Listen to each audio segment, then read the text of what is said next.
William Tell Told Again by P.G. Wodehouse. Chapter 1.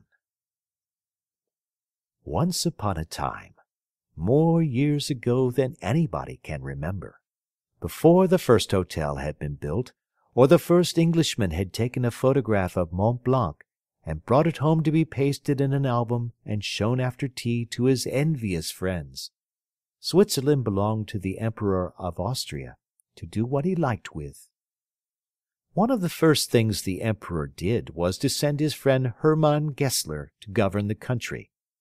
Gessler was not a nice man, and it soon became plain that he would never make himself really popular with the Swiss. The point on which they disagreed in particular was the question of taxes.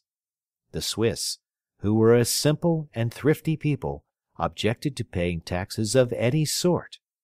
They said they wanted to spend their money on all kinds of other things.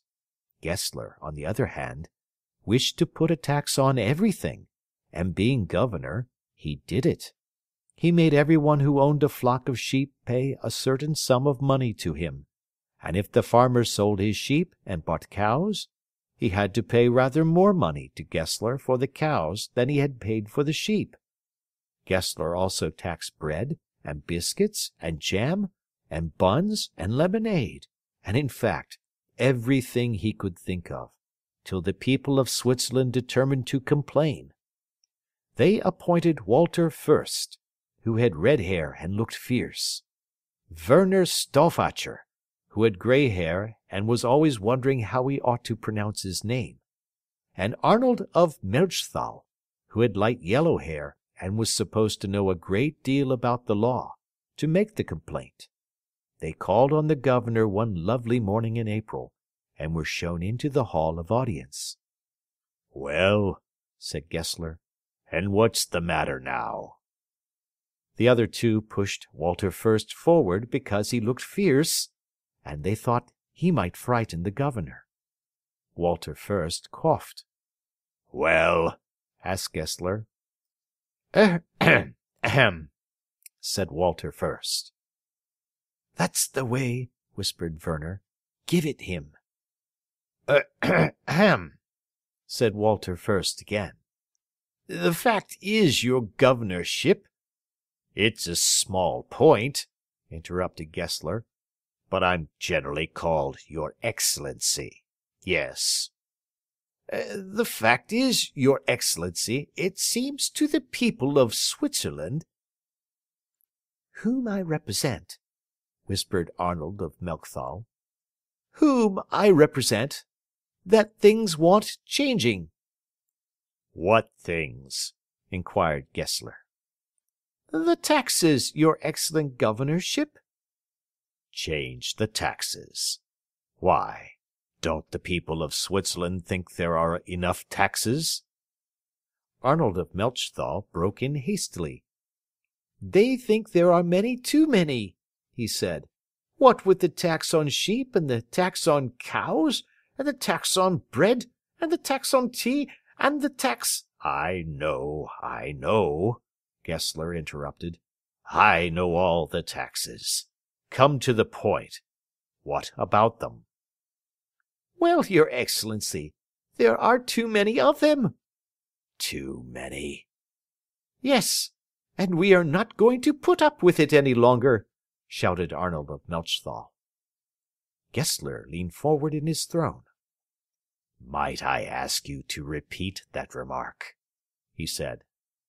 "We are not going to put up with it any longer." Gessler sat back again with an ugly smile. "Oh," he said. "Oh, indeed. You aren't you? Desire the Lord High Executioner to step this way," he added to a soldier who stood beside him. The Lord High Executioner entered the presence. He was a kind-looking old gentleman with white hair, and he wore a beautiful black robe, tastefully decorated with death's heads. "Your Excellency sent for me?" he said. "Just so," replied Gessler. "This gentleman here," he pointed to Arnold of Melchthal, says he does not like taxes, and that he isn't going to put up with them any longer." "Tut, tut," murmured the executioner. "See what you can do for him." "Certainly, your Excellency. Robert," he cried, "is the oil on the boil?" "Just this minute boiled over," replied a voice from the other side of the door. "Then bring it in, and mind you don't spill any." Enter Robert, in a suit of armour and a black mask, carrying a large cauldron, from which the steam rose in great clouds. "Now, sir, if you please," said the executioner politely to Arnold of Melchthal. Arnold looked at the cauldron. "Why, it's hot," he said. "Warmish," admitted the executioner. "It's against the law to threaten a man with hot oil." "You may bring an action against me," said the executioner. "Now, sir, if you please, we are wasting time. The forefinger of your left hand, if I may trouble you." "Thank you. I am obliged." He took Arnold's left hand, and dipped the tip of the first finger into the oil. "Ow!" cried Arnold, jumping. "Don't let him see he's hurting you," whispered Werner Stauffacher. "Pretend you don't notice it." Gessler leaned forward again. "Have your views on taxes changed at all?" he asked. "Do you see my point of view more clearly now?" Arnold admitted that he thought that, after all, there might be something to be said for it. "That's right," said the governor. "And the tax on sheep? You don't object to that?" "No." "And the tax on cows?" "I like it."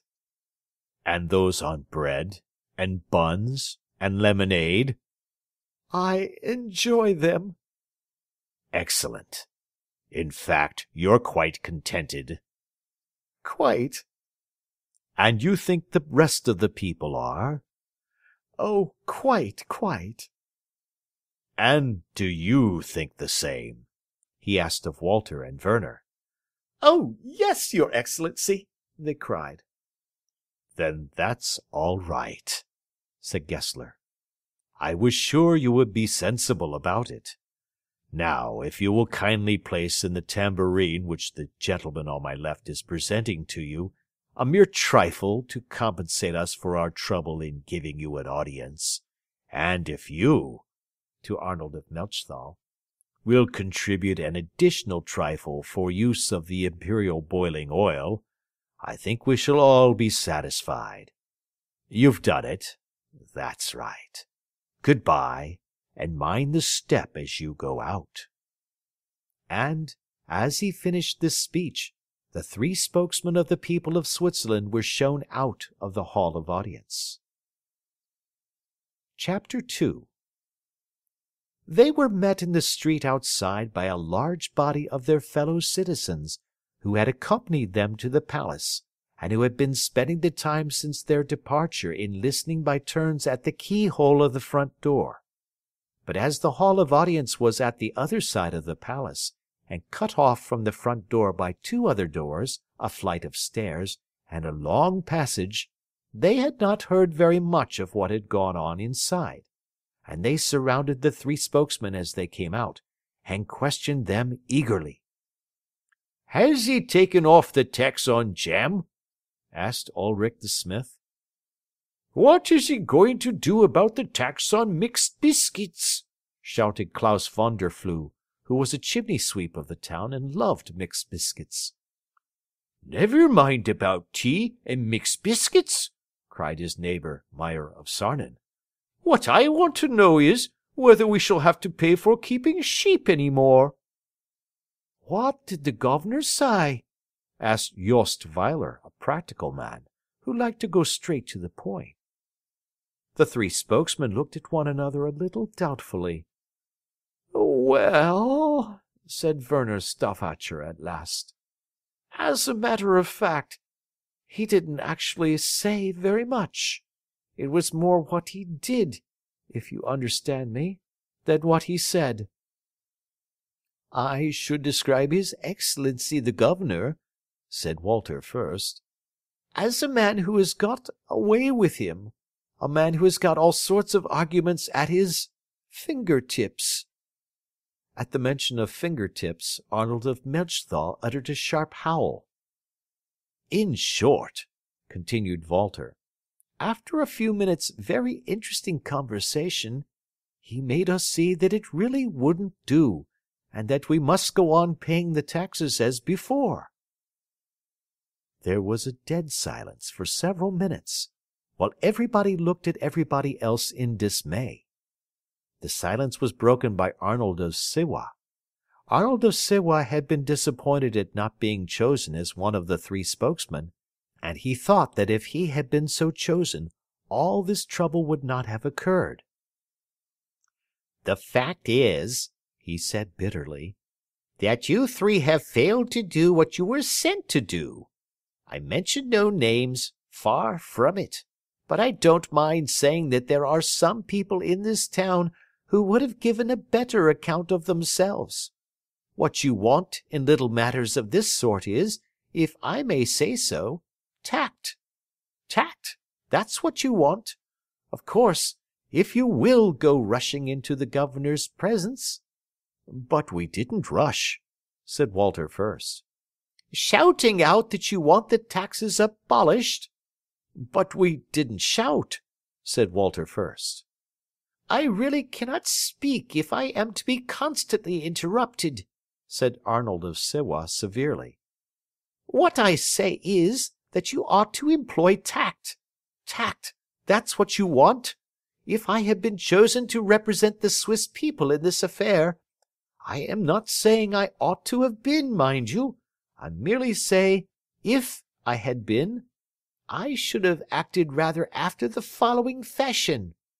Walking firmly, but not defiantly, into the tyrant's presence, I should have broken the ice with some pleasant remark about the weather.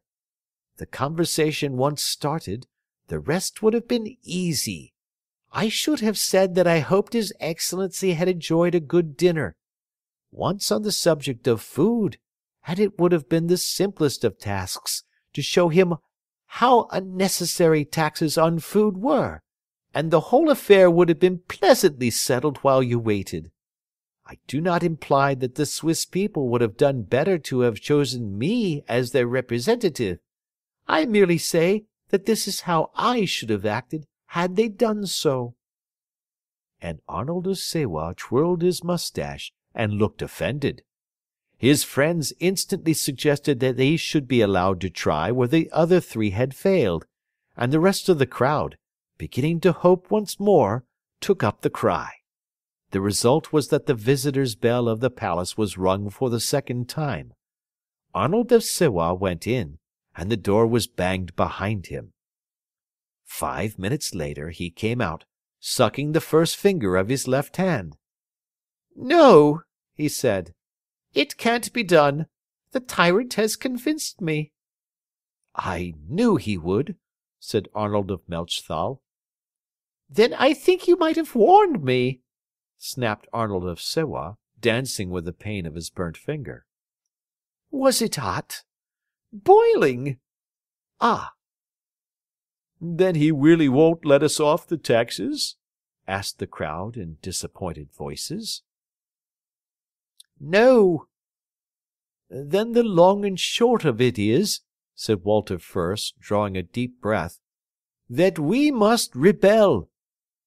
"Rebel!" cried everybody. "Rebel," repeated Walter firmly. "We will!" cried everybody. "Down with the tyrant!" shouted Walter first. "Down with the taxes!" shrieked the crowd. A scene of great enthusiasm followed. The last words were spoken by Werner Stauffacher. "We want a leader," he said. "I don't wish to thrust myself forward," began Arnold of Sewa, "but I must say, if it comes to leading—" "And I know the very man for the job," said Werner Stauffacher. "William Tell." "Hurrah for William Tell!" roared the crowd, and, taking the time from Werner Stauffacher, they burst into the grand old Swiss chant which runs as follows: For he's a jolly good fellow, for he's a jolly good fellow, for he's a jolly good fellow, and so say all of us. And having sung this till they were all quite hoarse, they went off to their beds to get a few hours' sleep before beginning the labors of the day. End of Chapter 2. Chapter 3. In a picturesque little chalet high up in the mountains, covered with snow and edelweiss, which is a flower that grows in the Alps and you are not allowed to pick it, dwelt William Tell, his wife Hedwig, and his 2 sons, Walter and William. Such a remarkable man was Tell that I think I must devote a whole chapter to him and his exploits. There was really nothing he could not do. He was the best shot with the crossbow in the whole of Switzerland. He had the courage of a lion, the sure-footedness of a wild goat, the agility of a squirrel, and a beautiful beard. If you wanted someone to hurry across desolate ice-fields and leap from crag to crag after a chamois, Tell was the man for your money. If you wanted a man to say rude things to the governor, it was to Tell that you applied first. Once when he was hunting in the wild ravine of Schächenthal, where people were hardly ever to be seen, he met the governor face to face. There was no way of getting past. On one side the rocky wall rose sheer up, while below the river roared. Directly Gessler caught sight of Tell striding along with his crossbow, his cheeks grew pale and his knees tottered, and he sat down on a rock feeling very unwell indeed. "Aha!" said Tell. "Oho! So it's you, is it? I know you. And a nice sort of person you are, with your taxes on bread and sheep, aren't you? You'll come to a bad end one of these days. That's what will happen to you. Oh, you old reprobate! Pooh!" And he had passed on with a look of scorn, leaving Gessler to think over what he had said. And Gessler ever since had had a grudge against him, and was only waiting for a chance of paying him out. "Mark my words," said Tell's wife Hedwig, when her husband told her about it after supper that night. "Mark my words, he will never forgive you." "I will avoid him," said Tell. "He will not seek me." "Well, mind you do," was Hedwig's reply. On another occasion, when the governor's soldiers were chasing a friend of his, called Baumgarten, and when Baumgarten's only chance of escape was to cross the lake during a fierce storm, and when the ferryman, sensibly remarking, "What! Must I rush into the jaws of death? No man that hath his senses would do that," refused to take out his boat even for twice his proper fare, and when the soldiers rowed down to seize their prey with dreadful shouts, Tell jumped into the boat, and, rowing with all his might, brought his friend safe across after a choppy passage, which made Gessler the governor still more angry with him. But it was as a marksman that Tell was so extraordinary. There was nobody in the whole of the land who was half so skilful. He attended every meeting for miles around where there was a shooting competition, and every time he won first prize. Even his rivals could not help praising his skills. "Behold," they would say, "Tell is quite the pot hunter," meaning by the last word a man who always went in for every prize and always won it. And Tell would say, "Yes, truly am I a pot hunter, for I hunt to fill the family pot." And so he did. He never came home empty-handed from the chase. Sometimes it was a chamois that he brought back, and then the family had it roasted on the first day, cold on the next 4, and minced on the 6th, with sippets of toast around the edge of the dish. Sometimes it was only a bird, as on the cover of this book, and then Hedwig would say, "Mark my words, this fowl will not go round." But it always did, and it never happened that there was not even a fowl to eat. In fact, Tell and his family lived a very happy, contented life, in spite of the Governor Gessler and his taxes. Tell was very patriotic. He always believed that some day the Swiss would rise and rebel against the tyranny of the governor, and he used to drill his 2 children so as to keep them always in a state of preparation. They would march about, beating tin cans and shouting, and altogether enjoying themselves immensely, though Hedwig, who did not like noise, and wanted Walter and William to help her with the housework, made frequent complaints.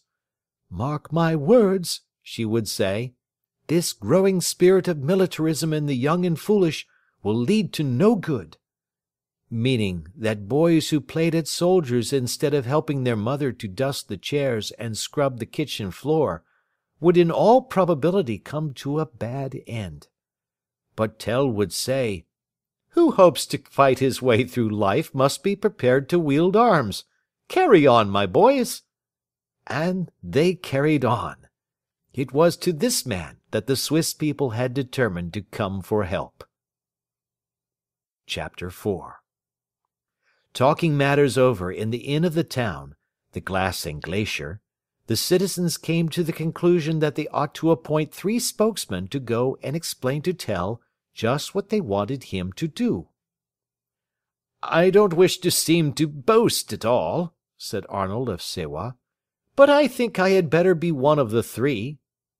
"I was thinking," said Werner Stauffacher, "that it would be a pity always to be chopping and changing. Why not choose the same 3 as were sent to Gessler?" "I don't desire to be unpleasant at all," replied Arnold of Sewa, "but I must be forgiven for reminding the honourable gentleman who has just spoken, that he and his equally honourable friends did not meet with the best of success when they called upon the governor." "Well, and you didn't either," snapped Arnold of Melchthal, whose finger still hurt him, and made him a little bad-tempered. "That," said Arnold of Sewa, "I put down entirely to the fact that you and your friends, by not exercising tact, irritated the governor, and made him unwilling to listen to anybody else. Nothing is more important in these affairs than tact. That's what you want, tact. But have it your own way. Don't mind me." And the citizens did not. They chose Werner Stauffacher, Arnold of Melchthal, and Walter Fürst, and, having drained their glasses, the 3 trudged up the steep hill which led to Tell's house. It had been agreed that everyone should wait at the Glass and Glacier until the 3 spokesmen returned, in order that they might hear the result of their mission. Everybody was very anxious. A revolution without Tell would be quite impossible, and it was not unlikely that Tell might refuse to be their leader. The worst of a revolution is that, if it fails, the leader is always executed as an example to the rest, and many people object to being executed, however much it may set a good example to their friends.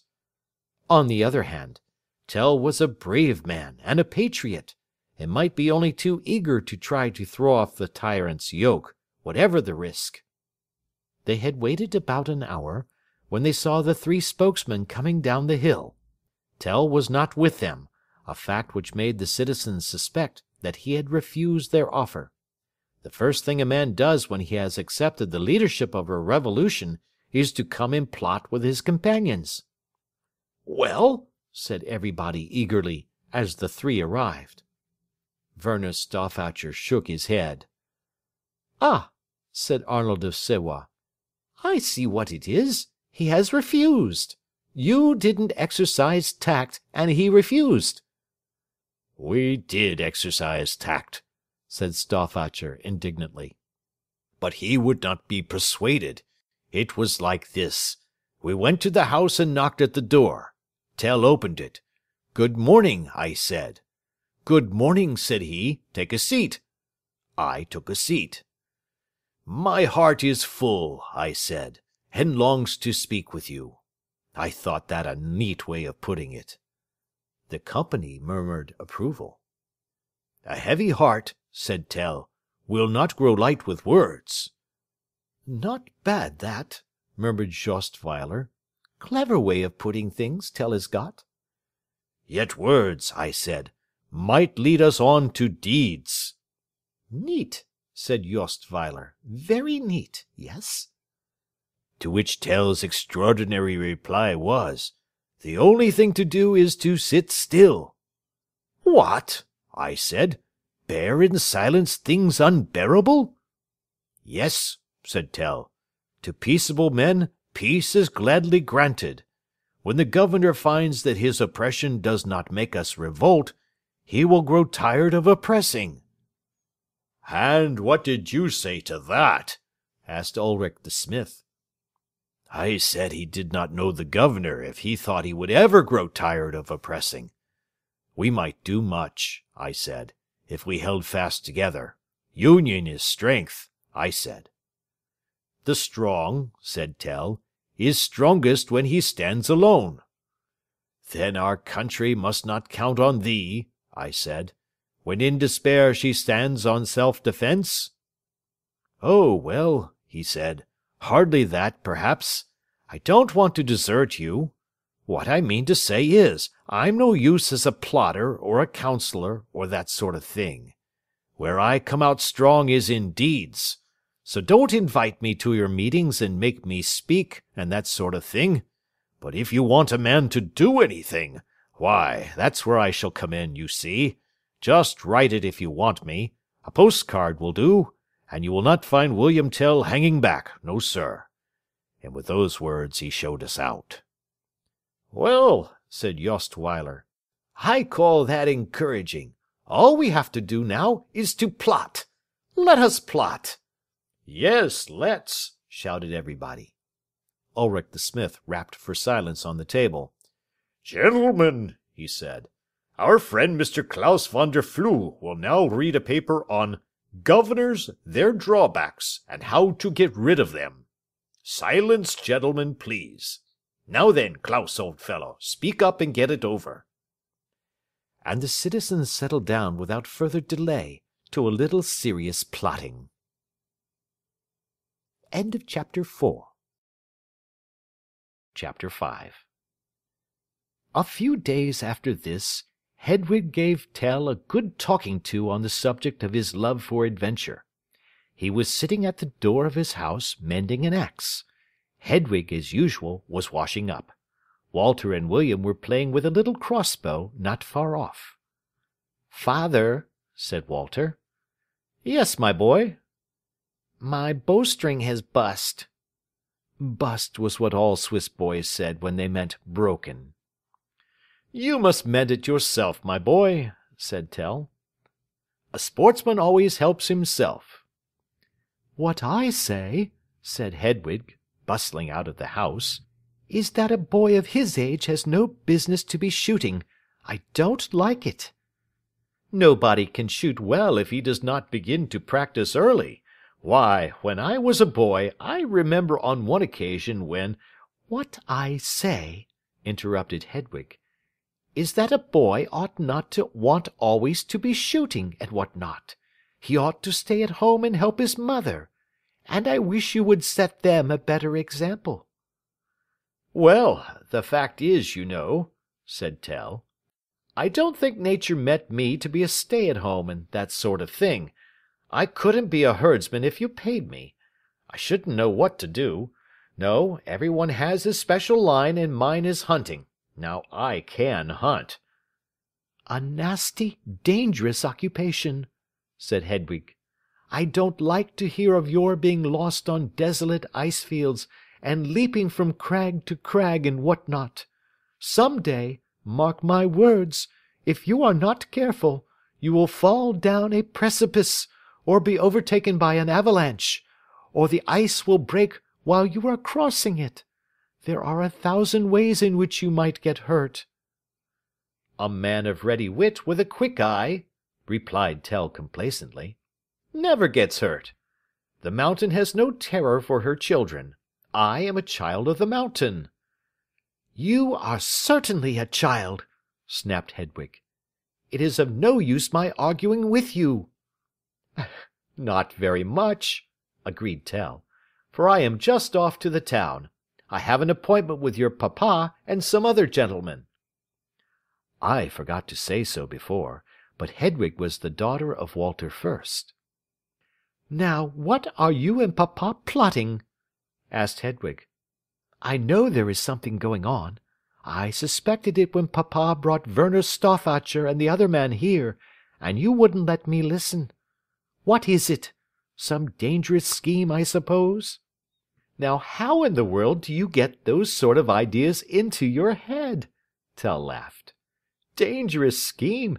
As if I should plot dangerous schemes with your papa. I know, said Hedwig. You can't deceive me. There is a plot afoot against the governor, and you are in it. A man must help his country. They're sure to place you where there is most danger. I know them. Don't go. Send Walter down with a note to say that you regret that an unfortunate previous engagement, which you have just recollected, will make it impossible for you to accept their kind invitation to plot. No, I must go. And there is another thing, continued Hedwig. Gessler the governor is in the town now. He goes away today. Well, wait till he is gone. You must not meet him. He bears you malice. To me his malice cannot do much harm. I do what's right and fear no enemy. Those who do right, said Hedwig, are those he hates the most. And you know he has never forgiven you for speaking like that when you met him in the ravine. Keep away from the town for today. Do anything else. Go hunting, if you will. No, said Tell. I promised. I must go. Come along, Walter. You aren't going to take that poor, dear child. Come here, Walter, directly this minute.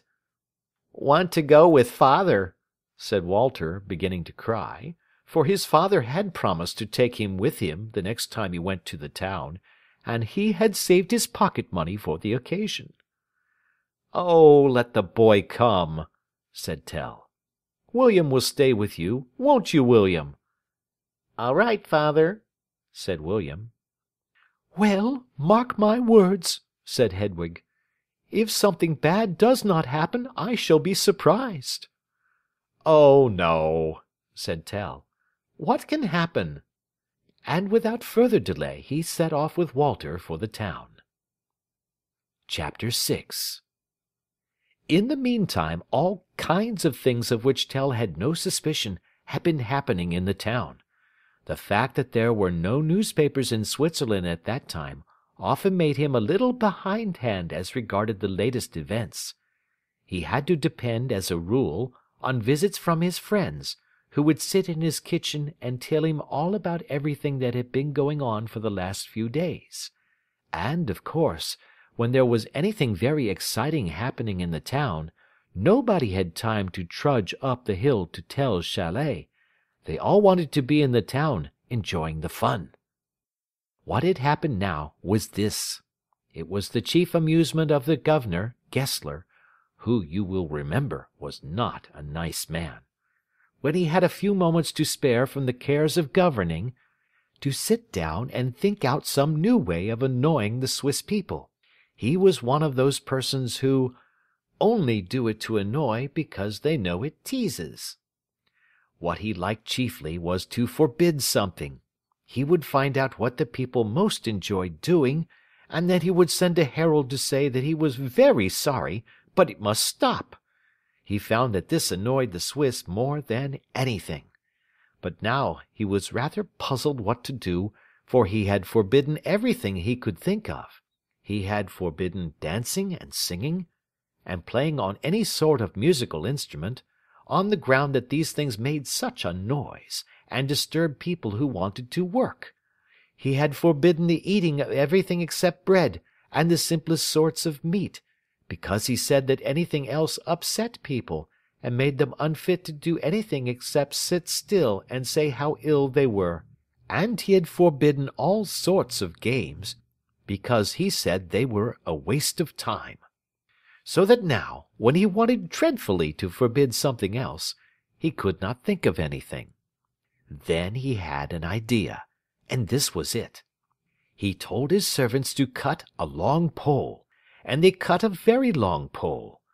Then he said to them, "Go into the hall and bring me one of my hats. Not my best hat, which I wear on Sundays and on state occasions, nor yet my second best, which I wear every day, nor yet, again, the one I wear when I am out hunting, for all these I need. Fetch me, rather, the oldest of my hats." And they fetched him the very oldest of his hats.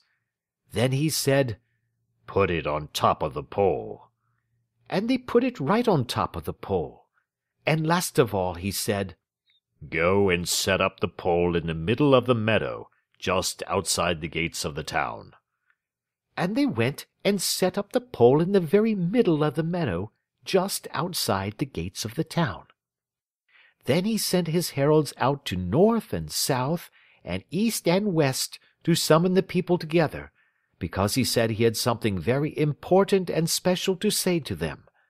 And the people came in tens and fifties and hundreds, men, women, and children, and they stood waiting in front of the palace steps till Gessler the governor should come out and say something very important and special to them.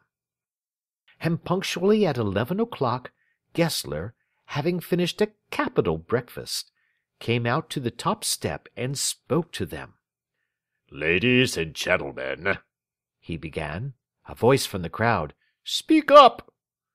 "Ladies and gentlemen," he began again in a louder voice. "If I could catch the man who said 'speak up,' I would have bitten in the neck by wild elephants." Applause. "I have called you to this place today to explain to you my reason for putting up a pole, on the top of which is one of my caps, in the meadow just outside the city gates. It is this. You all, I know, respect and love me." Here he paused for the audience to cheer, but as they remained quite silent, he went on. "You would all, I know, like to come to my palace every day and do reverence to me."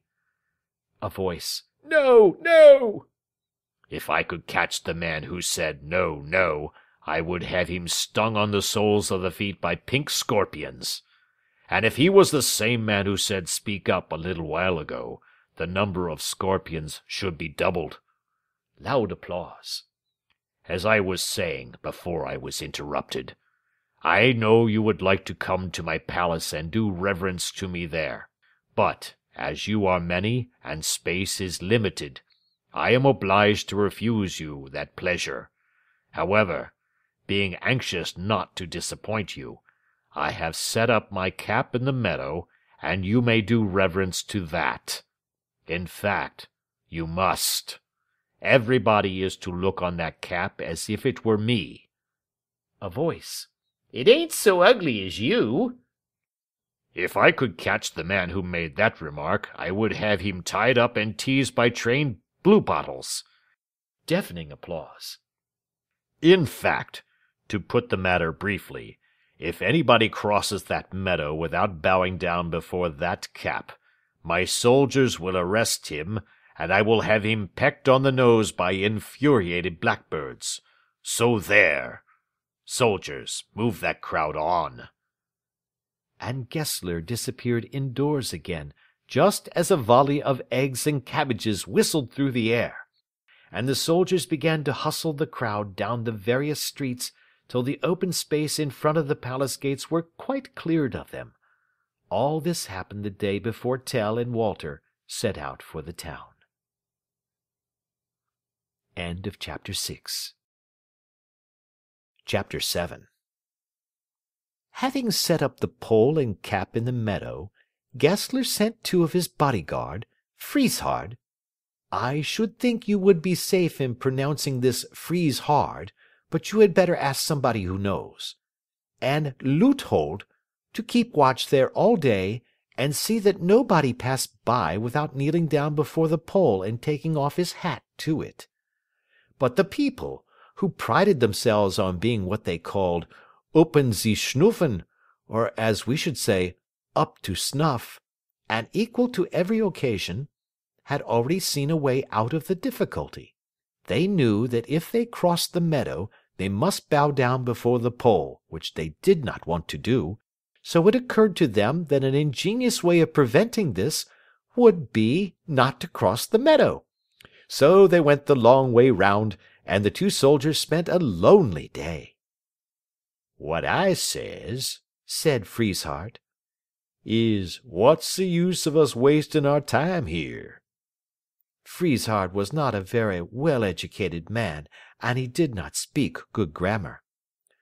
"None of these here people ain't a-goin' to bow down to that there hat. O' course they ain't. Why, I can remember the time when this meadow was like a fair, everybody a-shovin' and a-jostlin' one another for elbow room, and look at it now. It's a desert. That's what it is, a desert. What's the good of us wasting of our time here, I says. That's what I says. And they're artful too, mind yer," he continued. "Why, only this morning I says to myself, 'Frieshardt,' I says, 'you just wait till 12 o'clock,' I says, 'cause that's when they leave the council house, and then they'll have to cross the meadow. And then we'll see what we shall see,' I says. Like that, I says. Bitter like, you know. We'll see, I says, what we shall see. So I waited, and at 12 o'clock out they came, dozens of 'em, and began to cross the meadow. And now, says I to myself, look out for larks. But what happened? Why, when they came to the pole, the priest stood in front of it, and the sacristan rang the bell, and they all fell down on their knees, and they were saying their prayers, not doing obeisance to the hat. That's what they were doing. Artful, that's what they are." And Frieshardt kicked the foot of the pole viciously with his iron boot. "It's my belief," said Leuthold. Leuthold is the thin soldier you see in the picture. "It's my firm belief that they are laughing at us. There, listen to that." A voice made itself heard from behind a rock not far off. "Where did you get that hat?" said the voice. "There," grumbled Leuthold. "They're always at it. Last time it was, 'Who's your hatter?' Why, we're the laughing-stock of the place. We're like two rogues in a pillory. 'Tis rank disgrace for one who wears a sword to stand as sentry o'er an empty hat, to make obeisance to a hat. In faith, such a command is downright foolery." "Well," said Frieshardt, "and why not bow before an empty hat? Thou hast often bowed before an empty skull. Ha ha ha! I was always one for a joke, you know." "Here come some people," said Leuthold. "At last! And they're only the rabble after all. You don't catch any of the better sort of people coming here." A crowd was beginning to collect on the edge of the meadow. Its numbers swelled every minute, until quite 100 of the commoner sort must have been gathered together. They stood pointing at the pole and talking among themselves, but nobody made any movement to cross the meadow. At last someone shouted, "Yah!" The soldiers took no notice. Someone else cried, "Boo!" "Pass along there, pass along," said the soldiers. Cries of, "Where did you get that hat?" began to come from the body of the crowd. When the Swiss invented a catchphrase, they did not drop it in a hurry. "Where did you get that hat?" they shouted. Frieshardt and Leuthold stood like two statues in armor, paying no attention to the remarks of the rabble. This annoyed the rabble. They began to be more personal. "You in the second-hand lobster tin," shouted one. He meant Frieshardt, whose suit of armor, though no longer new, hardly deserved this description. "Who's your hatter?" "Can't yer see?" shouted a friend, when Frieshardt made no reply. "The poor thing ain't alive. He's stuffed." Roars of laughter greeted this sally. Frieshardt, in spite of the fact that he enjoyed a joke, turned pink. He's blushing!" shrieked the voice. Frieshardt turned purple. Then things got still more exciting. "Here," said a rough voice in the crowd impatiently. "What's the good of talking to 'em? Give me that ear egg, missus." And in another instant an egg flew across the meadow and burst over Leuthold's shoulder. The crowd howled with delight. This was something like fun, thought they, and the next moment eggs, cabbages, cats, and missiles of every sort darkened the air.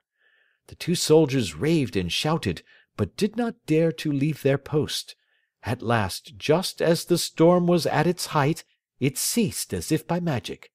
Everyone in the crowd turned round, and, as they turned, jumped into the air and waved his hat. Deafening cheer went up. "Hurrah!" cried the mob. "Here comes good old Tell. Now there's going to be a jolly row." Chapter 8. Tell came striding along, Walter by his side, and his crossbow over his shoulder. He knew nothing about the hat having been placed on the pole, and he was surprised to see such a large crowd gathered in the meadow. He bowed to the crowd in his polite way, and the crowd gave 3 cheers and 1 more, and he bowed again. "Hello," said Walter suddenly. "Look at that hat up there, father, on the pole." "What is the hat to us?" said Tell, and he began to walk across the meadow with an air of great dignity, and Walter walked by his side, trying to look just like him. "Here, hi!" shouted the soldiers. "Stop! You haven't bowed down to the cap." Tell looked scornful, but said nothing. Walter looked still more scornful. "Ho there!" shouted Frieshardt, standing in front of him. "I bid you stand in the Emperor's name." "My good fellow," said Tell, "please do not bother me. I am in a hurry. I really have nothing for you." "My orders is," said Frieshardt, "to stand in this here meadow, and to see as how all them what passes through it does obeisance to that there hat. Them's governor's orders, them is. So now." "My good fellow," said Tell, "let me pass. I shall get cross, I know I shall." Shouts of encouragement from the crowd, who were waiting patiently for the trouble to begin. "Go it, Tell!" they cried. "Don't stand talking to him. Hit him a kick." Frieshardt became angrier every minute. "My orders is," he said again, "to arrest them as don't bow down to the hat, and for 2 pins, young feller, I'd arrest you. So which is it to be? Either you bow down to that there hat, or you come along of me." Tell pushed him aside, and walked on with his chin in the air. Walter went with him, with his chin in the air. Whack! A howl of dismay went up from the crowd as they saw Frieshardt raise his pike and bring it down with all his force on Tell's head. The sound of the blow went echoing through the meadow, and up the hills and down the valleys. "Ow!" cried Tell. Now, thought the crowd, things must begin to get exciting. Tell's first idea was that one of the larger mountains in the neighborhood had fallen on top of him. Then he thought that there must have been an earthquake. Then it gradually dawned upon him that he had been hit by a mere common soldier with a pike. Then he was angry. "Look here," he began. "Look there," said Frieshardt, pointing to the cap. "You've hurt my head very much," said Tell. "Feel the bump. If I hadn't happened to have a particularly hard head, I don't know what might not have happened." And he raised his fist and hit Frieshardt, but as Frieshardt was wearing a thick iron helmet, the blow did not hurt him very much. But it had the effect of bringing the crowd to Tell's assistance. They had been waiting all this time for him to begin the fighting, for though they were very anxious to attack the soldiers, they did not like to do so by themselves. They wanted a leader. So when they saw Tell hit Frieshardt, they tucked up their sleeves, grasped their sticks and cudgels more tightly, and began to run across the meadow towards him. Neither of the soldiers noticed this. Frieshardt was very busy arguing with Tell, and Leuthold was laughing at Frieshardt. So when the people came swarming up with their sticks and cudgels, they were taken by surprise. But every soldier in the service of Gessler was as brave as a lion, and Frieshardt and Leuthold were soon hitting back merrily, and making a good many of the crowd wish they had stayed at home. The two soldiers were wearing armor, of course, so that it was difficult to hurt them, but the crowd, who wore no armor, found that they could get hurt very easily. Conrad Hun, for instance, was attacking Frieshardt, when the soldier happened to drop his pike. It fell on Conrad's toe, and Conrad limped away, feeling that fighting was no fun unless you had thick boots on. And so, for a time, the soldiers had the best of the fight. End of chapter 8.